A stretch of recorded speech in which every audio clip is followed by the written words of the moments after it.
everyone, and welcome back to the Time Traveler Zoo. We've got a real ground shaker for you today. Remember those weird seismic readings Dr. Elara and Kip picked up near the old Cretaceous paddocks? Well, things are about to get a whole lot stranger. Right now, they're tracking the source. It's leading them away from the main pathways, deep into an overgrown corner of the park that hasn't been touched in decades.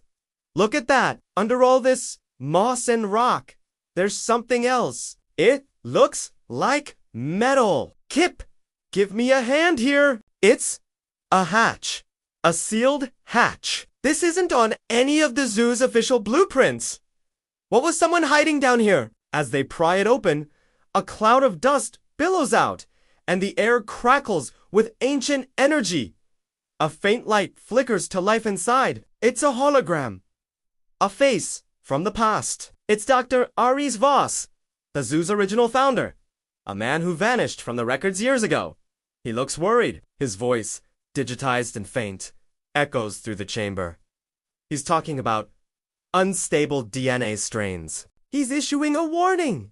A final, desperate message from the dawn of time travel. He's telling whoever finds this place to leave it sealed that some experiments are better left forgotten. But, our team forgetting isn't exactly in their vocabulary. What have they just stumbled upon? Let's head inside. The air down here is cold, sterile. This place is a laboratory. But not like any lab they've seen before. Rows upon rows of stasis pods line the walls, each one glowing with a soft, internal light. It's a hatchery. A forgotten, secret hatchery. Inside each pod, suspended in glowing gel, are embryos. They're not dinosaurs, we recognize, though. The labels hint at their origins. Pacherino, hybrid, aquatic Spinosaurus. These are creatures that never saw the light of day. Experimental hybrids that never made it into the zoo's public exhibits. This is a living archive of what could have been. Kip Skenna is going wild, trying to catalog everything. He's found something. One pod, set apart from the others, with a much more complex security lock. It's labeled Project Echo. The data log is heavily encrypted, but he manages to pull a few fragments. It describes a raptor variant, but one engineered with advanced vocal mimicry and heightened emotional bonding traits. A raptor designed not just to hunt, but to connect. The weight of this discovery hangs heavy in the air. Dr. Elara looks at the sleeping embryos with a mix of awe and dread. These creatures were deemed too unstable, too unpredictable. Dr. Voss himself ordered this place sealed. Do they have the right to undo that decision? To play God with lives that never were?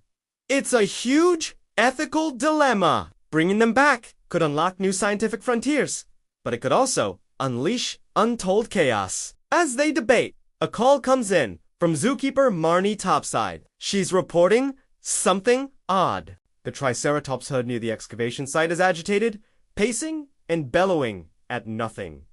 The compis are hiding. It's as if something is spooking them, something they can feel but can't see.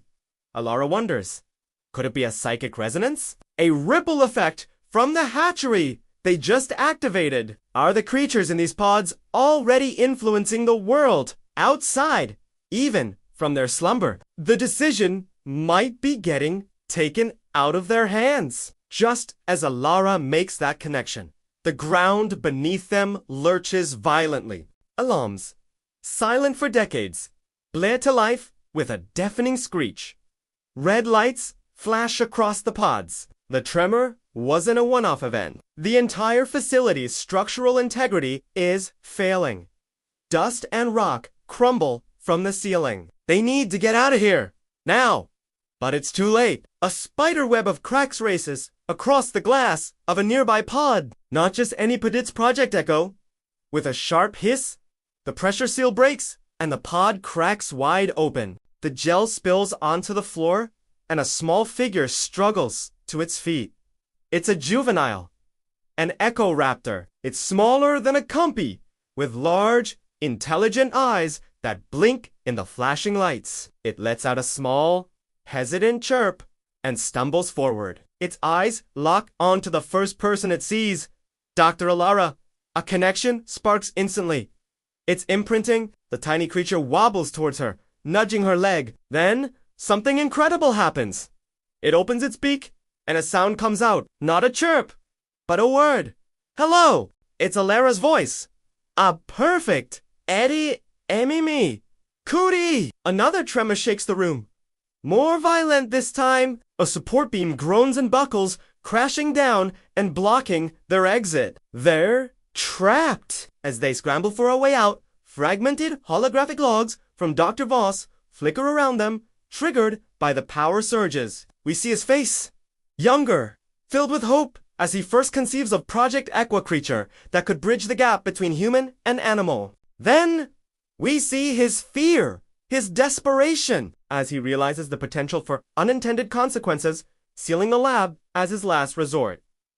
They are living his nightmare. Elara scoops up the little raptor, now named Echo, and holds it close. They have to protect this new life, navigate this collapsing tomb, and somehow decide the fate of all the others before it's too late. With the main exit blocked, time is running out. Kip frantically searches for an alternate route while Elara works to save the other pods. The facility's power grid is failing, and without it, the stasis fields will collapse. She pulls out a portable energy stabilizer from her Kita piece of emergency. Fieldtekin begins the painstaking process of connecting it to the Hatchery S central power core. It's a race against time to divert enough energy to keep the embryos viable. Meanwhile, Echo, the little raptor, seems to sense their panic. It lets out a series of complex chirps and whistles. Up above! Marnie radios in again, her voice filled with confusion. The panicked Triceratops herd has suddenly fallen silent. They've gathered in a circle, .com, as if listening to something. Elara realizes. They're listening to Echo. Through some unknown biological frequency, the tiny creature is broadcasting a sense of calm, soothing the herd's fear. It's demonstrating empathy, a trait no one thought possible. It's proving its potential, just as Dr. Voss had hoped. Finally, Kip finds a service duct hidden behind a corroded panel. It's a tight squeeze, but it leads back to the surface. As Elara secures the last of the pods with the stabilizer, the team makes their decision.